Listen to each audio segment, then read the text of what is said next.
Shalom a todos. Bienvenidos a un nuevo estudio de nuestra comunidad BAO, nuevamente comentando sobre la parashá de la semana. Esta vez nos toca la parashat Re'eh, una porción, ¿cierto?, que sigue relatando el discurso de Moshe hacia el pueblo de Israel, sigue recordando, ¿cierto?, las cosas esenciales que ellos tienen que conocer, saber, practicar y no practicar en la tierra de Israel. Y es un llamado de atención también, una advertencia, o como también se le llama en hebreo una tojajá, una reprensión, un llamado de atención realmente, para que ellos puedan irse por el buen camino, puedan ir por el camino de luz, el camino del bien que el Eterno le estaba disponiendo al frente de ellos. Hasta aquí podemos recordar que el Eterno, ¿cierto?, en el desierto muchas veces decidió por ellos, o Moshe, ¿cierto?, en el sentido de las cosas que necesitaban, lo que tenían que de ser provistos. Pero a partir de acá, ¿cierto?, de este de Barim, ya viene a recordarles, ahora serán ustedes los que tendrán que tomar la decisión. Ustedes entrarán, ya no serán como un niño, ¿cierto?, o una niña que va por el camino, la mano de sus padres, es llevada, ¿cierto?, de un lugar a otro, sino que ya estarán ustedes en el lugar, ya tendrán ustedes que tomar las decisiones. Ustedes serán los encargados de escoger bien. Y bueno, he denominado este estudio enfocándonos en el bien. Y ahí, ¿cierto?, sale un ojo. Que la Parshat Re'eh significa mira. Tenemos que mirar. ¿Y qué es lo que tenemos que mirar? ¿Dónde tenemos que enfocarnos? ¿Dónde tenemos que poner atención? En el bien, en lo bueno. Eso es lo que nos llama el Eterno. Y eso vamos a hablar en ya en este mediodía, ya tarde, ¿cierto? Pero bueno. Y para los que verán también este estudio en este día. Veamos primero un breve resumen de lo que fue la parashá de esta semana que estuvimos estudiando. Nosotros, ¿cierto?, estuvimos viendo varios temas dentro de esta porción. Lo más importante eh, es que obviamente cada tema uno lo puede ir analizando siempre en la semana. Quizás no se puede ver todo de golpe en este día, pero bueno, que lo vayamos estudiando de a poco, ¿cierto? Por día. Bien, aquí voy a colocarlo un poquito más grande por si no se ve tan bien. Vemos acá los temas de la porción. En Devarim 12.1 en adelante, ¿cierto? Parte de lo que leímos también hoy. El Eterno, ¿cierto?, ordena destruir todos los santuarios paganos y todo, ¿cierto?, lugar de culto que generalmente podríamos señalar que eran ciertos asentamientos de piedras, en algunos árboles, quizá a la orilla de algunos ríos. Y en general se refiere a los lugares altos, ¿cierto? Los santuarios solían construirse en lugares altos, colinas, donde la gente vivía en el valle y en los montes, ¿cierto? Se hacían los santuarios. El Eterno ordena destruir todo santuario y también le pide a Israel, más adelante, que no haga conforme a estos pueblos, que ellos tampoco no levanten su santuario de una manera eh, como les plazca, sino que habría un lugar donde el Eterno escogería, ¿cierto?, para alzar allí su santuario. Entonces allí viene el segundo tema, el lugar de culto prescrito. Dice que Él les señalará un lugar donde ellos deberán ofrecer allí su sacrificio y su culto, ¿cierto? Hay advertencias nuevamente contra la idolatría, qué cosas no deben hacer, ¿cierto? Están estrictamente prohibidas. No hacer lo que les plazca, no conducirse conforme a lo que hacían los pueblos entonces, no preguntarse siquiera, para ellos no caer y no desviarse por el camino de esas naciones. ¿Para qué? Para que supieran la diferencia. Ya ustedes los introduzco en la tierra que prometía a sus padres, no porque ustedes, ¿cierto?, sean merecedores, sino porque también ellos, estos pueblos, son merecedores de ser expulsados de esta tierra por sus iniquidades, sus faltas, sus pecados, su idolatría. por poner, ¿cierto? Hacer sacrificios humanos, por ejemplo, y hacer todo tipo de abominación, de cosas que realmente se escapan de la lógica. Y muchas veces los sabios enseñan que, por ejemplo, en cuanto a la profecía, no vamos a hablar de eso hoy, pero uno de los temas importantes para reflexionar sobre la profecía, porque por ejemplo cita el rabino Ibn Ezra, eh, realmente, bueno, él comenta sobre Rashi también, realmente uno o la profecía no debe estar por sobre la lógica, por sobre la razón. No hay profecía que nos haga hacer cosas ilógicas, irracionales. Generalmente la profecía es algo simbólico, apunta a cierto símbolo. Si es que alguna vez parece algo como que el Eterno le haya pedido algo raro a un profeta, se refiere a un simbolismo en sí. Pero en la profecía el Eterno no nos pide cosas irracionales. Y realmente lo que hacían estos pueblos con estos tipos de cultos, ¿cierto? Idólatras, paganos, realmente iba en contra de la razón. Hoy día quizás para nosotros que conocemos mucho más de el mundo, en qué consiste el mundo, las leyes que hay, digamos, del sistema solar, cómo va el día y la noche, las horas, a lo mejor lo que hay presente en el mundo, que son fenómenos naturales, ¿cierto? Puestos por leyes que rigen este mundo, pero ellos veían que esto eran fuerzas, poderes, ¿cierto? Mágicas. Y realmente hacían cosas irracionales para tratar de sentir un poco que tenían el control de las cosas. Bueno, ante esto, ¿cierto? La respuesta del Eterno es también no hagan conforme a esos pueblos, esas naciones. Nunca el Eterno nos va a pedir hacer algo irracional, ilógico, que vaya contra la razón o que sea algo que va en contra de la vida, por ejemplo. Contra los principios, ¿cierto?, que rigen el mundo. Entonces tenemos que tener cuidado también de lo que oímos y escuchamos.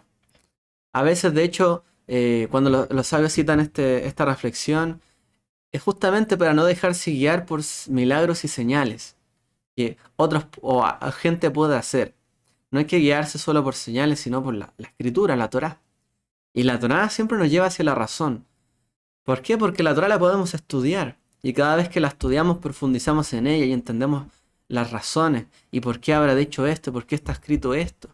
Y podemos llegar a comprender a una mayor profundidad. Eso es porque hay lógica y hay razón detrás de.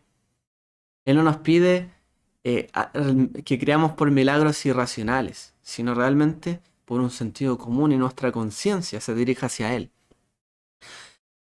También se habla sobre los alimentos limpios e impuros nuevamente, se tocan algunos temas que en realidad se repiten varias veces sobre qué alimentos se pueden comer, en qué circunstancias y cuáles no. Nuevamente se habla la parashá sobre los diezmos, ¿cierto? Los diezmo viene de 10, en hebreo es lo mismo, maaser viene de 10, la palabra 10. Y se refiere, ¿cierto?, al diezmo que tenían que apartar, sobre todo los agricultores eh, que estaban en la tierra de Israel, que apartaban un 10% de sus cosechas, ¿cierto?, para ah, el templo, para ayudar también a toda la nación de Israel, a los pobres, las viudas, los levitas.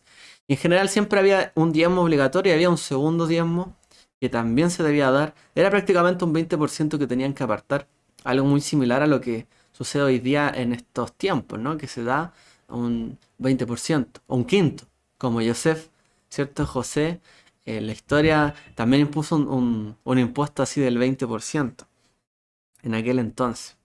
Bueno, es una cifra que la Torá también mantiene y es para hacer ayuda, justicia social, sobre todo para los que tuvieran mayor necesidad y para mantener también el culto, el servicio a Dios. También hay leyes relativas al año sabático, ¿cierto? El Shemitah. Sobre todo hace énfasis que debemos ayudar, sobre todo no cerrar nuestra mano hacia el pobre. Ese era un año de gracia, de descanso, pero la ayuda al prójimo no tiene que detenerse. No porque es Shabbat tenemos que cesar de ayudar a nuestro prójimo, ¿cierto? En un amplio sentido, obviamente el reposo que el Eterno nos da no es para cerrar la mano, sino para abrirla, para que nosotros nos reencontremos con los principios que Él realmente nos quiere dar y tratar. Yeshua nos mostró grandemente este ejemplo. Se habla también del primogénito del ganado, que debe ofrecerse y las festividades Pesaj, las festividades que son de peregrinación, de sagrada convocatoria y de peregrinaje, que son Pesaj, Shavuot, ¿cierto? La Pascua, las semanas, o el Pentecostés también que se le llama, y la fiesta de las cabañas o Sukkot, o de los tabernáculos. Y ahí se menciona nuevamente lo que es la fiesta, un resumen, ¿cierto? De esta fiesta, recordándonos también porque esta para allá está todo relativo al correcto culto que debía hacer el pueblo de Israel. Está para allá orientada a eso, cómo debían proceder, cómo debían vivir, pero también enfocarse también, ¿cierto? En el Eterno, dirigirse hacia allá, hacia Jerusalén, dirigir su forma de adoración, también la bendición que recibían, darla, ¿cierto? Para allá, para que todo el pueblo tuviera abundancia. Entonces, de alguna manera hay un acto de centralización allí que está dispuesta para que también haya después un establecimiento y un orden. Porque en este tiempo todavía seguían siendo tribus, ¿cierto? No unificadas en su plenitud, estando, ¿cierto? En el camino todavía, para entrar en la tierra. Bueno, vamos a tocar entonces el tema que estábamos mostrando al inicio, enfocándonos en el bien. De eso vamos a hablar hoy. La parashá esta semana comienza diciendo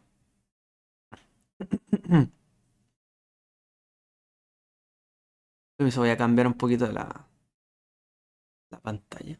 Ah, no, pero creo que se veía mejor así. Dice, Re'e Anoji noten lifnehem hayom braja uglala. Dice, mira, mira, hoy pongo delante de vosotros una bendición y una maldición. O bendición y maldición. Pero también se podría leer así como una bendición y una maldición. Y dice, Et abraja, la bendición, ayer tishmeu el mitzvot Hashem Elohim, ayer anoji metzabet gemayom. La bendición, si escuchan los mandamientos del Señor vuestro Elohim que os ordeno hoy. Esa es la bendición, en el fondo, por escuchar los mandamientos, o sea, por el oír. O sea, mira, si oyes bien, yo te bendeciré. Perdón. Ve aklala imlot ishmeu el mitzvot Hashem Elohim besartem min aderech asher anohim etzavet hem hayom lalejet acharei Elohim achirim asher lo yedatem. Dice, y la maldición si no escucháis los mandamientos del Señor vuestro Dios, sino que os apartáis del camino. Dice, besartem, si se extravían del camino que os ordeno hoy, para seguir a otros dioses, Elohim achirim, de otros dioses, que no habéis conocido. Dice, lo yedatem. Entonces hay un bien y hay un mal. El bien es la bendición, el mal es la maldición. Un poco esta dicotomía que nos presenta la Torá es también lo que en ese tiempo, imagínense en ese tiempo, muchas de las cosas que ellos veían en el mundo eran recompensas o castigos.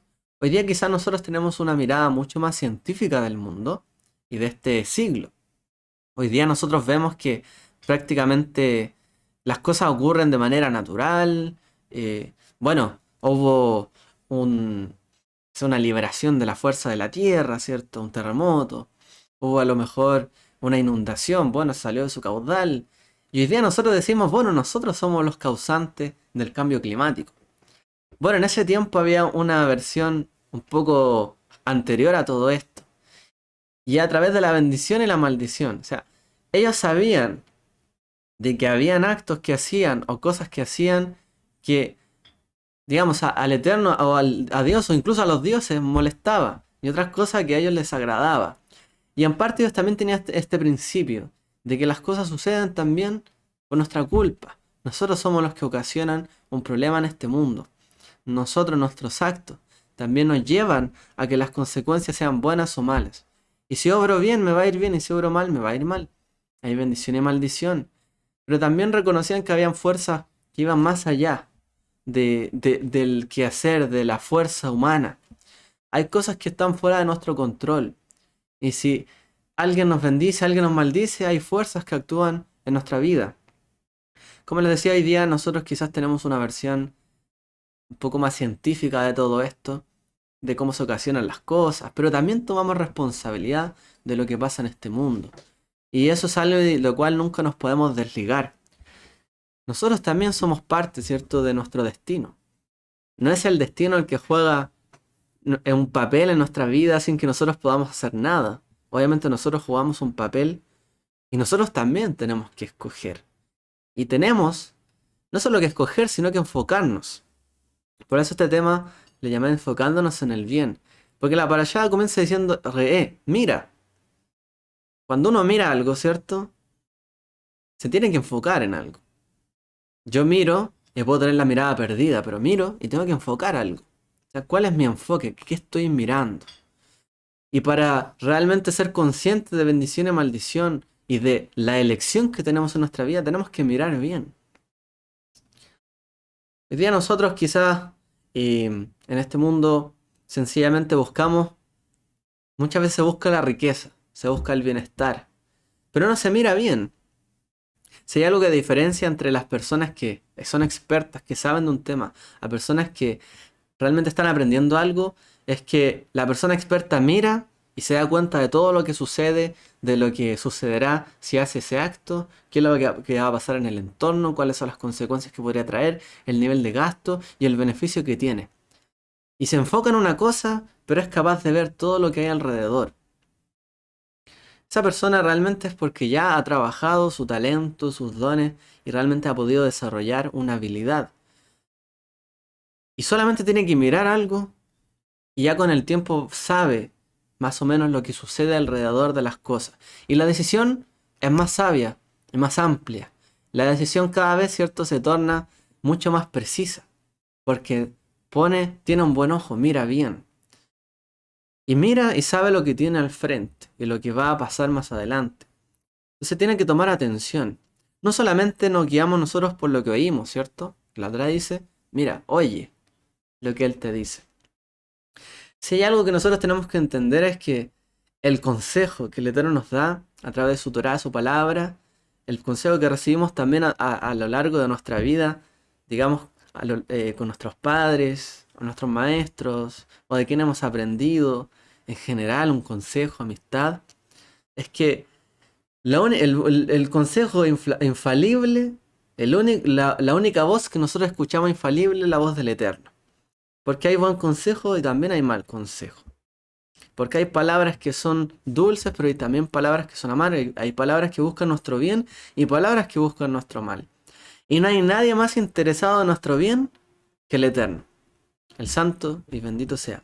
Él es el más interesado en nuestro bien. Siempre. Si Él nos dice esto es bueno para ti, eso es bueno para nosotros. Pero no podemos decir lo mismo del resto de personas. O del resto de este mundo. Incluso de nosotros o de nuestros propios consejos. Realmente. Solamente el consejo del Eterno es el que nos hace bien. Y el que nos dice si este camino es bueno, es bueno. Y este es malo, es malo. No podemos decir lo mismo del resto. Por eso dice, mira, porque la elección que nosotros tomamos en la vida, mirando o poniendo atención, enfocándonos en algo, nosotros no tomamos decisiones buenas si no nos enfocamos en algo. Si seguimos nuestra vida por acá, por allá, apuntando hacia allá, hacia este otro lado, y no nos enfocamos en algo, difícilmente conseguimos nuestras metas. Por ejemplo, en este tiempo estamos viendo las Olimpiadas, ¿cierto? Los Juegos Olímpicos. Realmente todos ellos nos demuestran el valor que tiene enfocarse en algo, trabajar por algo. Ellos se dedican a ese esfuerzo físico, mental, psicológico, etcétera, para llegar a una meta. Y la meta es ser el mejor, en el caso de ellos, ¿cierto? Lograr, ¿cierto?, ser el mejor en unas Olimpiadas. Decir realmente que su esfuerzo vale la pena y pueden llegar a tener un buen puesto. Ser de los mejores del mundo. Ellos se enfocan en algo y logran el objetivo. Así es como nosotros tomamos decisiones. Porque enfocarse en algo es dejar de enfocarse en otra cosa. y mirar, ¿cierto?, hacia algo que nosotros elegimos. Y el Eterno nos hace el llamado, elijan lo que les conviene, elijan el bien. No nos dejemos guiar por las voces de este mundo, por todo lo que escuchamos realmente. Veamos todo lo que hay en este mundo. Pero el único consejo y el mayor que podemos recibir en nuestra vida es el que Él tiene para entregar a nuestras vidas. Y Él nos dice, enfócate bien. Mira, toma la elección, mira bien lo que te estoy colocando frente a ti. Porque tú vas a elegir. Pero tienes que saber, pues, que yo soy el único, ¿cierto? Infalible. Mi palabra es la que se va a cumplir. Entonces, enfócate bien, realmente. Esto lo tienes que escuchar bien. Mira bien lo que te digo hoy. Estos versos, dentro de la literatura judía y de la halajá, de la practicidad de la Torá, nuestra vida diaria, nos lleva a la halajá y al estudio del mandamiento, por ejemplo, de la teshuvá. En este caso, en el Mishneh Torah, el rabino Maimónides nos cita estos versos que acabamos de leer bajo los siguientes principios, el principio de la teshuvá. Como ahí dice, Mishneh Torah Teshuvá 5.3, ese es el tratado que habla sobre las leyes del arrepentimiento, o del retorno. Y dice, y este asunto es una parte grande y constitutiva, el pilar mismo de la Torah y sus preceptos, tal como dice, mira, hoy he puesto ante ti la vida y el bien, la muerte y el mal. Y además está escrito, he aquí que hoy pongo ante ti la bendición y la maldición. Esto es como si se dijera que el poder está en tu mano, y que cualquiera que sea la actividad humana a la que se incline el hombre, tiene libre albedrío para elegir el bien o el mal. Y por este mismo tema se dice, oh, ¿quién quisiera que tuvieran un corazón como este, para temerme y guardar todos mis mandamientos en todo momento? Esto es como si se dijera que el Creador nos obliga a los hijos del hombre y no hace decretos contra ellos para que hagan el bien o el mal, sino que todo está en su propia mano. Maimónides, o Rambam, llega a esta conclusión. Por supuesto, puede haber alguna otra corriente que piense diferente, pero por lo menos llega a esta conclusión lógica. Dice, si realmente el Eterno quiere obligarnos a que escojamos el bien o el mal, o si es que hubiese algo en este mundo, en el destino, o como dice mucho en el universo, que nos quiere hacer escoger algo a la fuerza, el bien o el mal, realmente lo que dice esta escritura en la Torá, realmente no es eso, sino que realmente no es que haya lo que nos obligue, sino que la elección está en nuestra propia mano. Y depende de nosotros, depende de nuestra actividad. Entonces, ya sea hacia donde uno se incline, por ejemplo, si yo quiero ser un artista, o yo quiero ser un matemático, no importa hacia lo que me incline, yo siempre voy a tener el libre albedrío de escoger el bien o el mal. Porque donde sea que nosotros nos desarrollemos, tendremos que elegir. Voy a elegir hacerle esta pintura, por ejemplo, a alguien y me voy a ahorrar material para yo ganar mucho más. O voy a hacer el trabajo como es debido y que se pagó. O yo voy a hacer este cálculo erróneo o voy a hacer el buen el cálculo para que todo les vaya bien. O porque alguien me cae mal, le voy a hacer un mal trabajo. Yo siempre tengo la elección del bien o el mal. Y depende de la actividad de uno, las elecciones que se presenten en el camino. Pero eso depende de uno. El Eterno no nos fuerza, pero Él sí nos aconseja y nos dice, escoge pues el bien. Y esta es una de las leyes del arrepentimiento. Entender y conocer que lo que nosotros hemos cosechado en la vida es parte de nuestras elecciones. Cuando una persona dice, ¿por qué Dios me castigó y me hizo esto? ¿Por qué Dios me dejó? ¿Por qué no me hizo nacer en otra familia? ¿Por qué estoy en un lugar donde en realidad todo está en mi contra? La persona está lejos del arrepentimiento cuando piensa así. Por eso Rambam menciona este tema en las leyes de la Teshuvá. Porque uno tiene que saber y entender de que no se trata de que cada cosa que tenemos en nuestra vida es porque nosotros nos la buscamos. ¿Ya? No es porque obramos mal, porque yo soy pobre es porque obré mal. No se trata de eso. Pero sí de saber de que el camino del arrepentimiento siempre tiene que ir con saber que yo tengo que escoger algo. Yo soy el que tiene la elección en su camino y en su mano. Si yo decido salir de mi condición, es mi elección. Si yo decido mantenerme allí, es mi elección. No es que el destino me dejó allí, no tengo manera de salir. Y aun aunque una persona estuviera en una condición realmente incluso de cautividad u otra cosa, aún tiene elección. Aunque a lo mejor no pueda elegir entre salir y entrar, aún tiene elección por los pensamientos y el camino que elige su corazón. Por eso dice allí, ¿quién quisiera que tuvieran un corazón como este, para temerme y guardar todos mis mandamientos en todo momento? No importa la circunstancia, el tiempo y la ocasión. Como dice allí, ¿quién diera que tuvieran un corazón que realmente que me tema y guarde mis mandamientos en todo momento? Y no dijera, no es que la circunstancia, no es que la ocasión, no es que el momento, no es que mi situación interna, no es que mi vida psicológica, o no es que mis recursos, sino que realmente en todo momento tuvieran ese corazón para temerme y guardar mis mandamientos, dice el Eterno. Porque eso es lo que Él busca de nosotros. La elección siempre está, ¿cierto?, en nosotros. Y el corazón siempre toma decisiones. Y quizá el corazón toma decisiones más rápido de lo que nosotros podemos pensar o ver. Quizás a la velocidad del pensamiento, el corazón toma decisiones. En cambio nosotros en nuestra vida, como nosotros nos movemos, no tomamos decisiones tan rápidas. Yo creo que ni siquiera un campeón olímpico puede correr tan rápido como van los pensamientos. Porque realmente todo el proceso que ocurre, ¿cierto?, en el cerebro, y podamos conectarlo con el alma, ¿cierto? Todo lo que ocurre en el nivel del pensamiento. O sea, es un hecho impresionante. La cantidad de pensamientos o de conexiones, ¿cierto?, neuronales que ocurren cuando uno está pensando en algo. Por lo tanto, el corazón toma decisiones mucho más rápido de lo que nosotros podemos hacerlo en esta vida a través de nuestros cuerpos o nuestras palabras incluso. El pensamiento va, es fugaz, rápido y viene.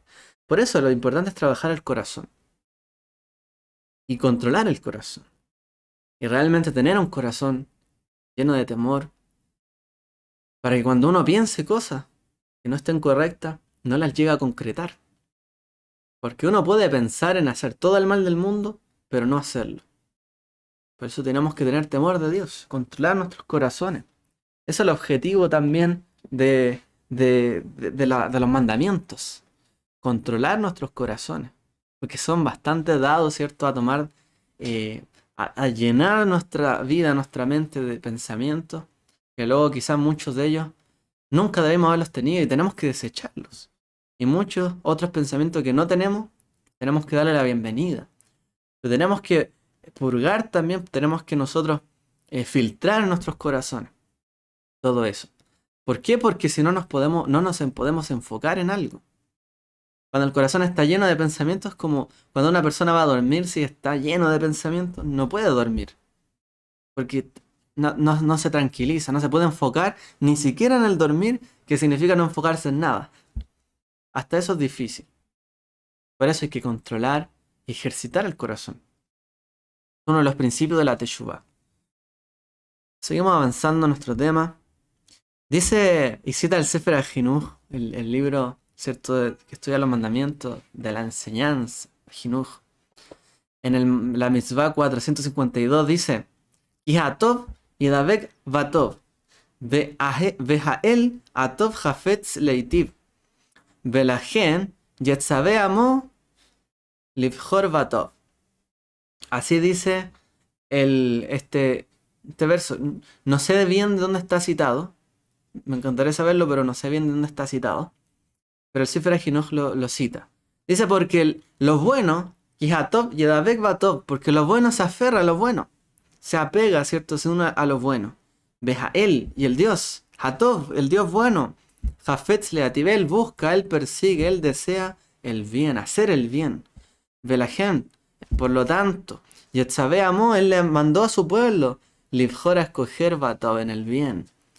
Siempre el Eterno, como decíamos al inicio, Él quiere el bien de nosotros, busca lo bueno. Y nosotros tenemos que saber que una de las raíces, de hecho, de las mitzvot, de por qué nosotros tenemos que cumplir con los mandamientos, es por esto, porque el Eterno desea nuestro bien.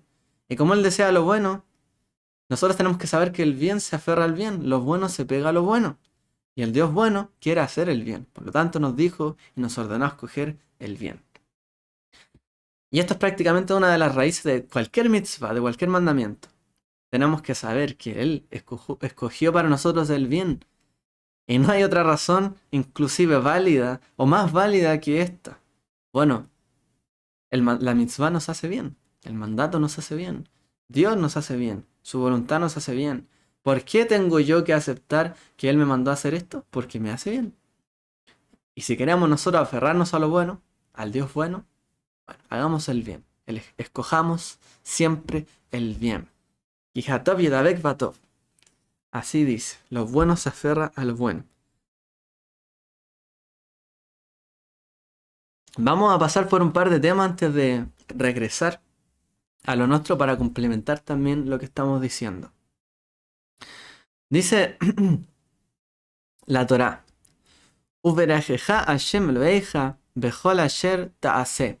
Dice, y te bendecirá Hashem tu Dios en todo lo que hagas. Dice la Torá. Nosotros nos debemos preguntar, bueno, y si Él me bendice, ¿yo qué? ¿Qué tengo que hacer yo si Él me bendice a mí? Y dice, Uverajeja, dice, y Él te bendecirá. Hashem lo deja, Bejol Asher Taase. En todo lo que hagas, Él te bendecirá. Realmente. Pero bueno, y uno se pregunta, entonces si Él me bendice, ¿yo qué tengo que hacer? Tengo que hacer algo, ¿no? Pero si Él me bendice, dice la Torá que Él me bendice, ¿qué debo hacer yo? Entonces la Torá nos habla sobre el caso, ¿cierto? De la cancelación de deuda en el año del año sabático. Le dice al pueblo que no se repriman, ¿cierto? De prestar al pobre, aun cuando estuviera cerca del año sabático. Habla también, ¿cierto? De no preocuparse de los gastos o del nivel de que vendría, ¿cierto? El consumo que vendría en el año del Shemitah, donde no se trabajaba la tierra. Y les decía, despreocúpense, yo les daré, ¿cierto? La abundancia. Entonces, ustedes preocúpense de ayudar al prójimo, pues yo les daré la bendición. Entonces nos dice esto la Torá. Entonces, hay algo que nosotros tenemos que entender también de este principio de buscar el bien y de la bendición y lo que hablamos y de lo que estamos tratando acá.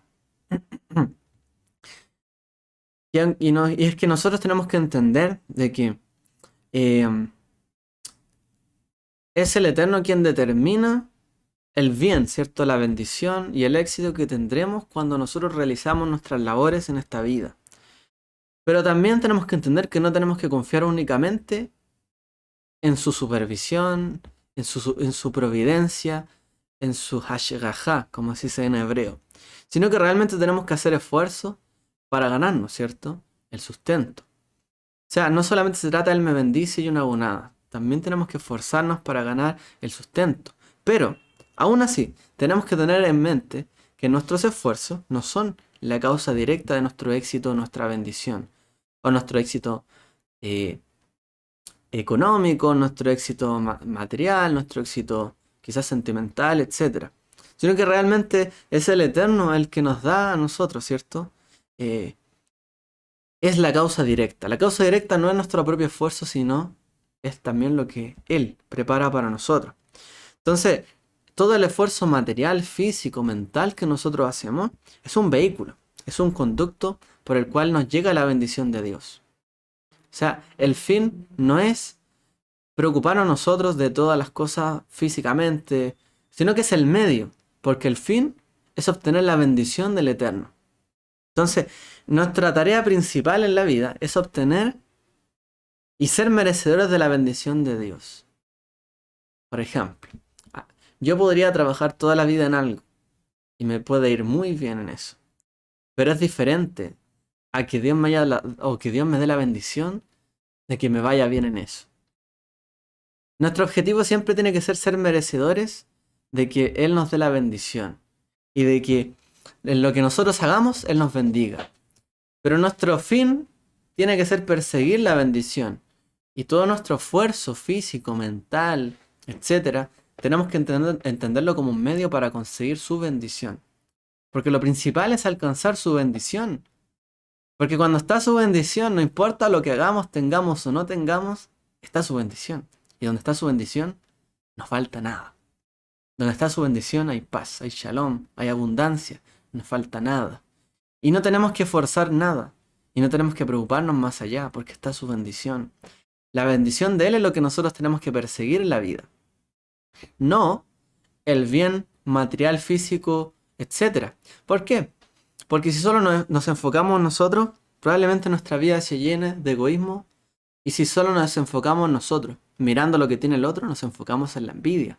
Pero cuando nos esforzamos por algo para nosotros, porque queremos ser merecedores de su bendición, y trabajamos los talentos que Él nos da, y todo lo que Él nos dio en la vida, los recursos, etc.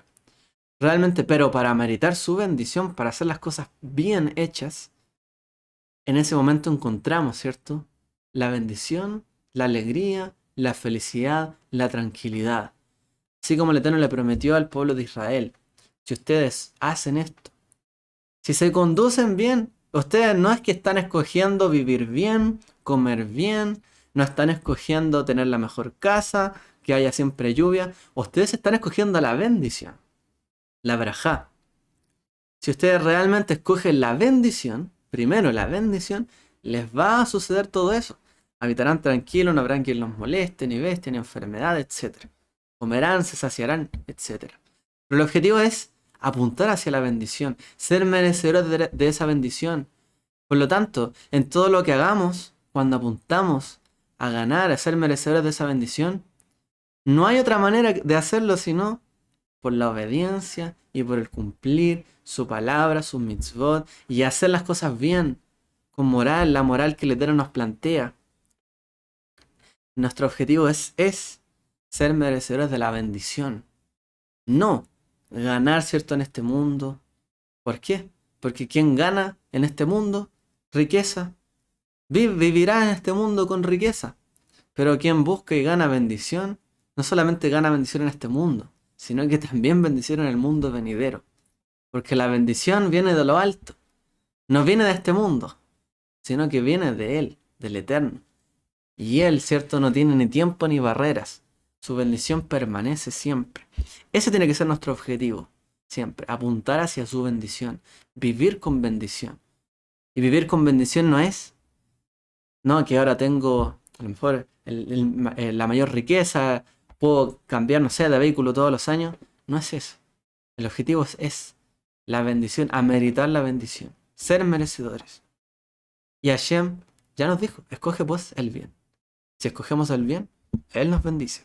No importa lo que hagamos o lo que dejemos de hacer, siempre nos bendecirá. El diezmo y la riqueza. La Torá también nos dice, hacer et kol tevuat zaraja hayotse asade shana shana. Debéis sacar un diezmo, ya dice hacer, diezmarás el diezmo del producto, de todo el producto de la cosecha del campo cada año, año a año. Entonces, la Torá también nos habla, ¿cierto?, de que cada año debemos diezmar. Cada año el agricultor de Israel, ¿cierto?, en esa época tenía que diezmar del producto de la tierra. Tenía que haber ese diezmo. ¿Y para qué era ese diezmo, cierto? Era para llevar, no la finalidad, sino que era para llevar aceite, ¿cierto? Era para llevar vino, la cosecha, todo producto para el templo, para ayudar también al que necesitaba, etc. Y enfocarse también en el sentido espiritual. Entonces, los sabios conectan, de hecho, hay un juego de palabras, porque la palabra diezmo y riqueza tienen su similar. Por ejemplo, la palabra diezmar se dice tehacer, como dice acá, tehacer, hacer, dice. Es como decir diezmar, diezmarás. Tehacer, diezmarás. Y la palabra titasher en hebreo se escriben muy similar, y titasher en hebreo significa volverse rico. Entonces, entre diezmar y hacerse rico, en hebreo hay un similar, realmente, hay un parecido. ¿Quién es verdaderamente rico? ¿Quién aparta también y conoce el objetivo de la riqueza? Y es que la bendita Torá, ¿cierto?, A Torah Akdoshá. La bendita Torah nos enseña que nosotros realmente tenemos que diezmar. Porque el objetivo de la riqueza no es solamente para enriquecerse, sino realmente para hacer ricos. Hacerse rico, no solamente yo hacerme rico, sino que hacer rico a mi prójimo. Si mi prójimo empobrece, ayudarlo. La riqueza está para compartirla. Realmente no es para yo vivir y hacer un imperio gigante donde no tenga o no ayuda a nadie más. Hoy día quizá en este mundo, en este tiempo, muchas personas apuntan a que el que se quiera hacer rico es malo, ¿no? O el rico es malo. O el que busca riqueza, o el que tiene mucha riqueza es malo. Pero realmente no es tan simple la ecuación. La Torá dice realmente de que mucha gente tendrá mucho, mucha cosecha. No es que sea algo malo tener mucha riqueza. El problema es cuando la riqueza, o una parte de ella, no digamos que toda, porque tampoco se trata de arrebatarle todo al agricultor. O sea, la Torá le está pidiendo un porcentaje para que también haga el bien, para que también se pueda construir, ¿cierto? Eh, una sociedad mejor. Entonces no es malo en sí el que es rico. De hecho, hoy día es difícil que alguien tenga su riqueza, digamos, en un banco.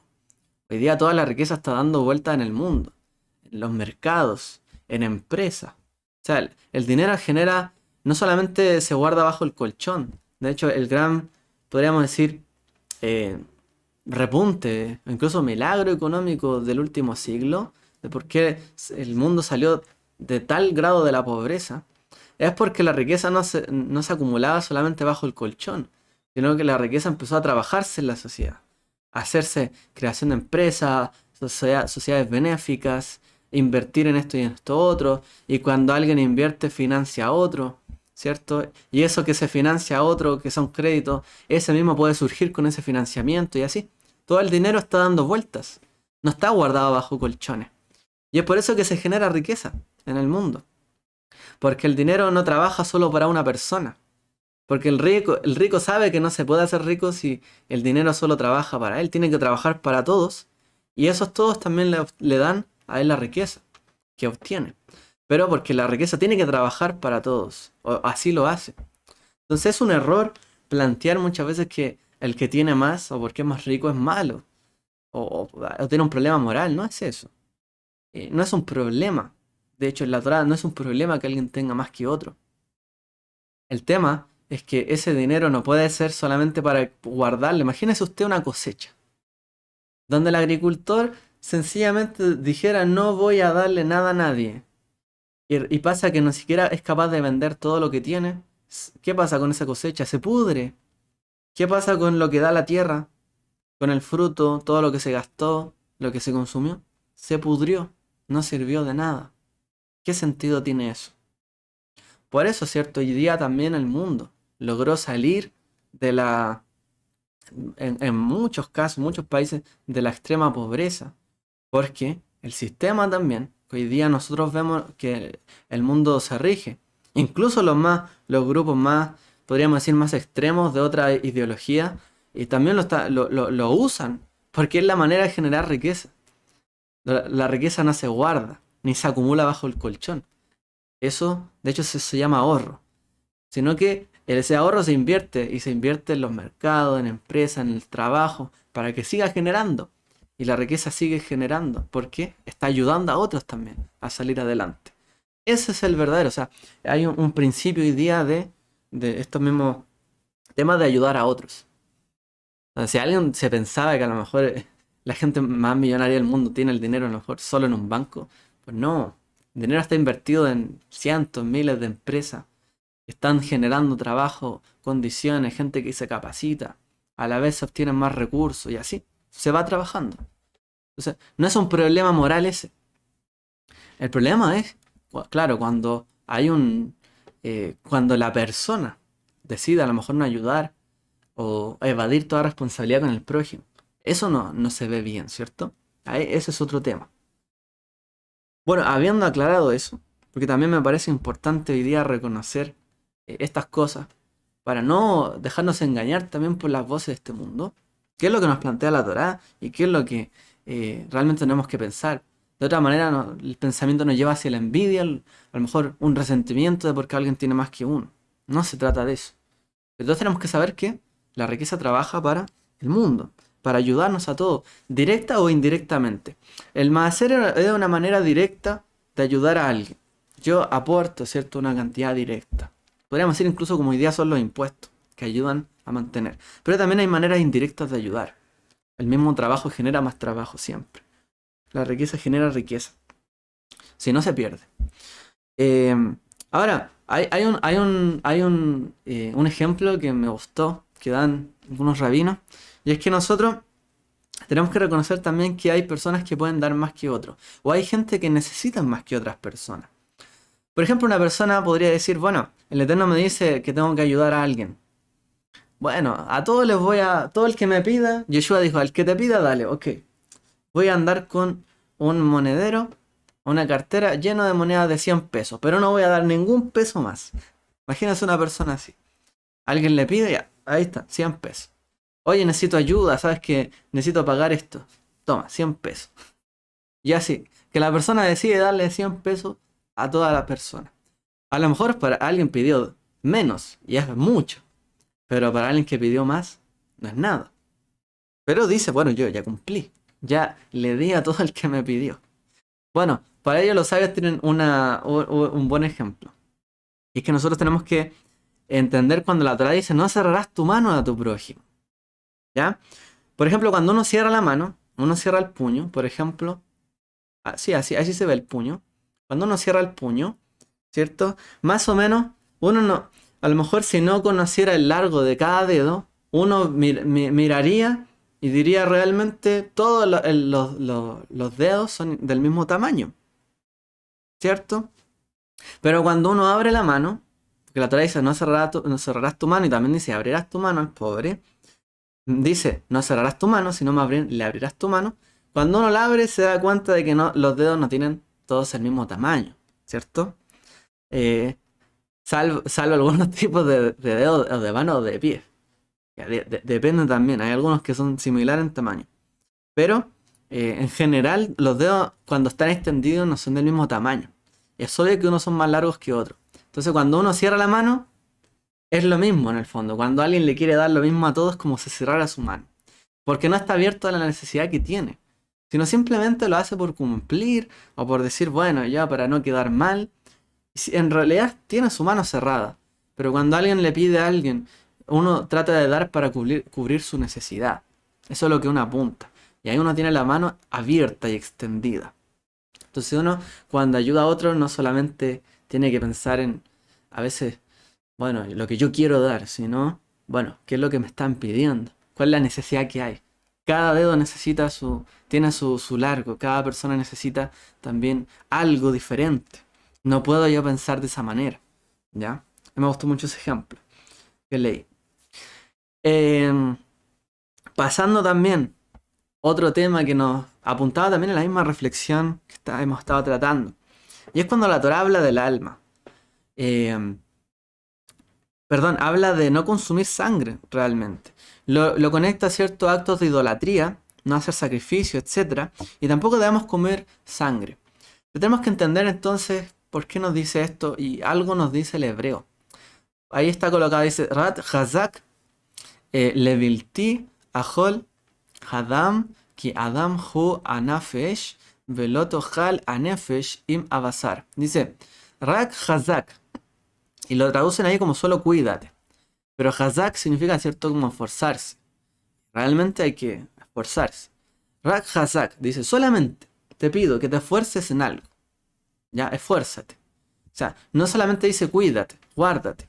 No, dice en hebreo, solo de esto cuídate, por favor. Esfuérzate en esto. No comas la sangre, porque la sangre es vida y no comerás la vida con la carne. Y me gustó mucho un comentario rabínico al respecto, que es llegar a entender también qué es lo que representa la carne y la vida. La sangre contiene la vitalidad de la vida, ¿cierto? Y sería lícito pensar que realmente, por ejemplo, en los sacrificios podríamos consumir carne y sangre, porque la sangre, perdón, representa la vitalidad. O sea, si yo quisiera ocupar en un propósito sagrado, por ejemplo en el templo, consumir carne y sangre, ¿cuál sería el problema si sangre es vida? ¿Cuál es la incongruencia que hay allí? Pero es necesario, la Torá dice, esfuérzate para distinguir esta diferencia entre carne y sangre. Entonces explican los rabinos en un comentario un poco más profundo. La carne representa un mundo material, ¿cierto? La carne, lo material, que somos capaces de disfrutar de forma sagrada. Y la sangre, sin embargo, representa la vitalidad y el entusiasmo por la vida que no se puede disfrutar por sí sola. Porque es imposible gozar solamente por el goce o por puro goce o deleite, de forma desinteresada y sagrada. Es decir, la vida no puede disfrutarse solo por el objetivo de disfrutarse. Eh, no se puede disfrutar por sí sola. Sangre representa la vida, ¿cierto? Y la vida no se puede disfrutar solo por la vida, sino que también requiere, ¿cierto? Por así decirlo, de algo o una materialidad. Se debe materializar de alguna forma.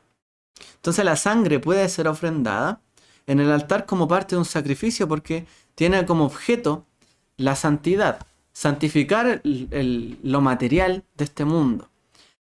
Pero si es parte del acto de comer, lo único que puede suceder ahí, ¿cierto? Es que debe ser evitada. Entonces, ¿cuál es el punto de esto?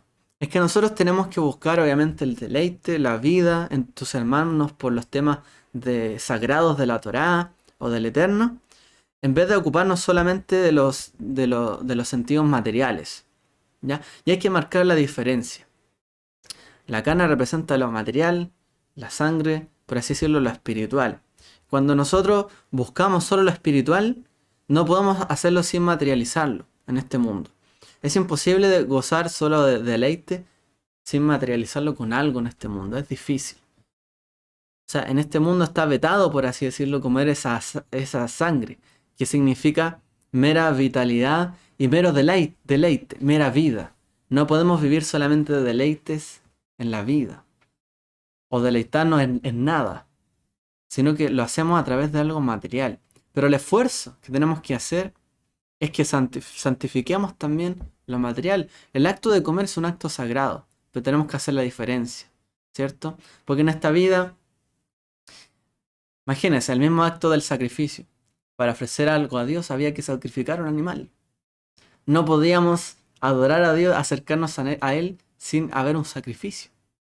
No puede haber un acercamiento sin algo intermedio, o que mediara, o sin acercarnos a través de algo.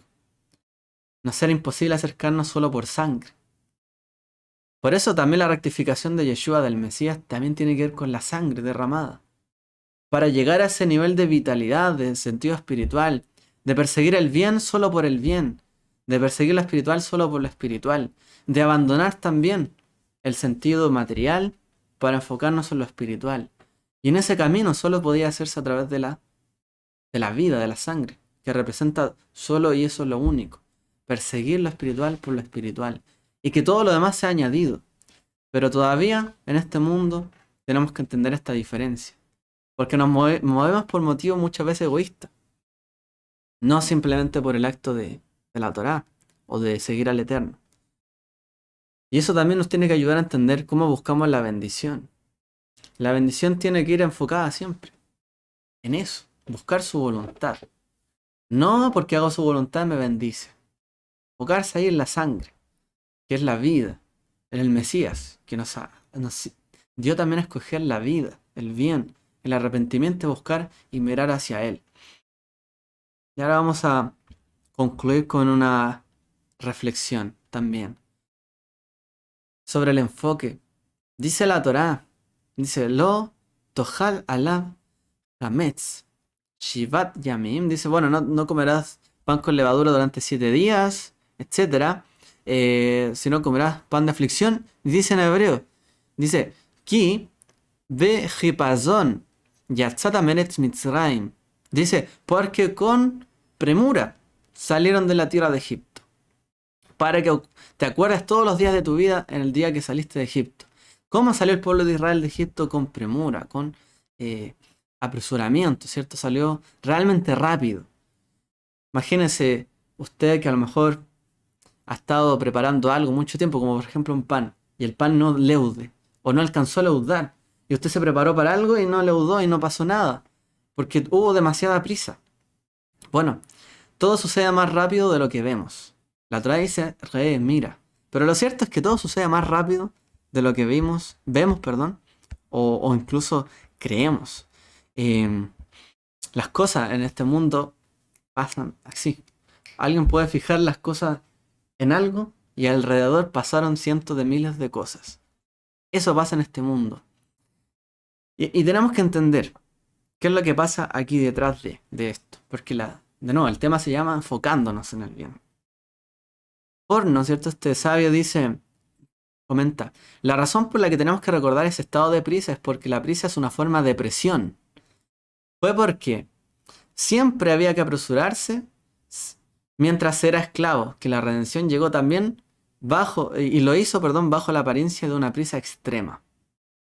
Y Jeremías describe las palabras, convertirse, dice su luto en alegría.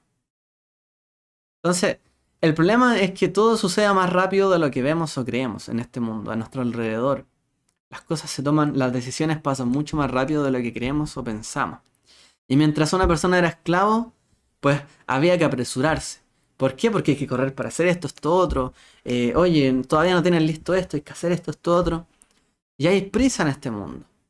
Pero también la redención llegó todavía más rápido. ¿Para qué? Para hacerle entender, ¿cierto? Que hay algo que amerita más prisa que lo que nosotros muchas veces nos enfocamos. Hay cosas que requieren más nuestra atención que otras. Y eso es el llamado de atención también que tenemos acá. Concuerda también el comentario de Siftei Jajamim. Dice, porque en un breve momento todos fueron redimidos. Su masa ni siquiera tuvo tiempo de subir. Y al recordar este milagro recordarán también la angustia. Dice que fue tan rápida la redención que fue un breve momento. Fue en un rega, como se dice en hebreo, un momento. Rega. Solo un momento. Y fueron redimidos. La masa no alcanzó a leudar. Ellos estaban pendientes de hacer otras cosas. Pero fue en un breve momento. En un abrir y cerrar de ojos. Cuando ocurrió la redención. En un parpadeo. Voy a llamarle parpadeo en abrir y cerrar de ojos. Realmente. Cuando uno se enfoca en algo, tiene que mirar y se esfuerza, ¿no? Porque al cabo del tiempo tenemos que sí o sí parpadear. Cuando nosotros estamos enfocados en algo, podemos decir realmente que no parpadeamos, pero necesitamos cerrar, ¿cierto? Para humectar, ¿cierto? Los ojos. Pero un parpadeo es rápido, ocurre rápido. Cuando nos enfocamos en algo, tenemos que estar allí y parpadeamos rápido para seguir allí. O también nos podemos distraer.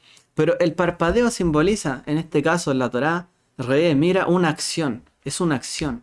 Parpadear es simplemente una acción. Cuando llega el momento señalado para la redención, el Todopoderoso no retrasa las cosas ni siquiera en un abrir y cerrar de ojos. Aquí me tomo un comentario que vi de Primero Fruto de Sion, que me gustó.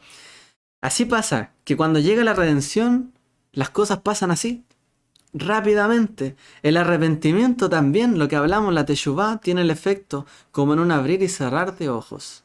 Dicen los sabios. Una persona puede llegar a arrepentirse en un abrir y cerrar de ojos.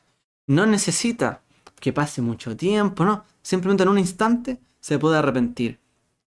Y dicen los sabios, preguntan, ¿cuánto se tarda una persona en arrepentirse? Según los sabios, solo se tarda en abrir y cerrar de ojos. El mismo tiempo que tardó Israel en salir de Egipto, una vez que llegó el momento señalado para la redención. Y aquí los comparan los sabios. La teshuvá se demora lo mismo que la redención. Es decir, en un solo momento, en un instante, nosotros podemos arrepentirnos. Y tiene el mismo efecto que haber salido de Egipto. Nosotros miramos con nuestros ojos. Podemos fijar la vista, pero no sin parpadear. Para enfocarnos en algo debemos parpadear y tomar la decisión de seguir mirando. Tenemos que tomar la decisión de seguir mirando algo o de cambiar la mirada, parpadear y decir, no puedo seguir aquí. Tengo que cambiar. Tengo que voltear la mirada. Tengo que mirar más allá o más acá. Es mi decisión. Y así también la decisión es para nosotros. Así como Israel pasó de la esclavitud a la libertad en un abrir y cerrar de ojos, el arrepentimiento y la fe en el Mesías nos transfiere de las tinieblas al reino de su luz, también de manera instantánea, en un abrir y cerrar de ojos. Cuando una persona cree en Yeshua, cuando se arrepiente, así en un abrir y cerrar de ojos pasa de tinieblas a luz. Pasa del reino de tinieblas al reino de su luz admirable. Y cuando una persona confiesa a Yeshua y confía en él para perdón de pecados, inmediatamente es perdonado y liberado de la esclavitud del adversario. En un abrir y cerrar de ojos se convierte en alguien libre. Mira. Tenemos que mirar siempre, perseguir lo bueno, porque en un abrir y cerrar de ojos las cosas suceden. Por eso tenemos que tener atención. En un abrir y cerrar de ojos podemos encontrar el perdón, podemos perdonar. A lo mejor alguien dice, nunca voy a perdonar, siempre voy a tener esto. En un abrir y cerrar de ojos podemos perdonar. ¿Recuerda usted la historia de Jacob? Cuando le vuelven a contar realmente que su hijo estaba vivo, dice que le volvió el alma al cuerpo. En un abrir y cerrar de ojos se olvidó de su tristeza. Así ocurre en esta vida. Por eso tenemos que estar pendientes de qué miramos. Porque en ese solo acto tan rápido de tomar una decisión rápida, de hacer teshuvá, de arrepentirse, de pedir perdón, etc., las cosas pueden pasar. Y puede darle la vuelta al destino. Y así dice 1 Corintios. En un momento, en un abrir y cerrar de ojos al final de la trompeta, porque se tocará la trompeta, los muertos serán resucitados incorruptibles y nosotros seremos transformados. Y con esto cerramos. Ahora es el momento. Tenemos que enfocarnos en el bien. En un abrir y cerrar de ojos, en un parpadeo simboliza una decisión. La decisión se toma hoy, se toma en el momento. Son rápidas. El Eterno nos dice, mira, hoy pongo delante de ti, ¿cierto? Ahora, este momento. Y no solo en aquel momento, sino que siempre. Siempre es el momento, como ayer se comentaba en Kabbalah Shabbat. Ahora es el momento. Podemos arrepentirnos en un parpadeo. Podemos ameritar la bendición en un parpadeo también. Y eso es lo que quiero dejar como reflexión. A lo mejor una persona no ha tenido bendición en su vida o le ha costado algo. ¿O sabe qué? En un parpadeo, en un abrir y cerrar de ojos, el Eterno puede cambiar ese destino. Si realmente decidimos a cambiar lo que hay que cambiar, decidimos perdonar lo que hay que perdonar, decidimos arrepentirnos de lo que tenemos que arrepentirnos, así el Eterno puede cambiar el destino de las cosas. Así, en un abrir y cerrar de ojos, podemos pasar de bendición a maldición y de maldición a bendición. Es rápido ameritar la bendición. Así de la manera en que nosotros vimos que solamente por creer nos acercamos al Mesías, Él nos salvó, nos redimió y en ese momento nos perdonó. Así también en un abrir y cerrar de ojos puede pasar esto. Y también podremos ver la redención en un parpadeo. Dice en un momento que Abraham vio el día y se alegró. ¿Sabe qué? Yo creo que todos en un momento podemos visualizar la redención, la salvación y el destino y el propósito que Dios tiene para nuestras vidas. Basta con que en un momento nos enfoquemos bien y parpadeemos y digamos, ahora sí tengo que mirar diferente para saber cuál es su voluntad. Realmente su voluntad no está lejos de nosotros, no está en el cielo, en la tierra o más allá del mar. Está cerca, está en nuestro corazón, está cerca de nosotros su palabra, su voz. Y cada uno podría, en un abrir y cerrar de ojos, visualizar qué es lo que Él tiene preparado para nosotros, cuál es su propósito, qué es lo que quiere que nos arrepintamos, de qué tenemos que cambiar y qué es lo que Él nos quiere dar en esta vida. Lo podemos hacer si realmente miramos bien, si nos enfocamos bien en lo que hay que enfocarse.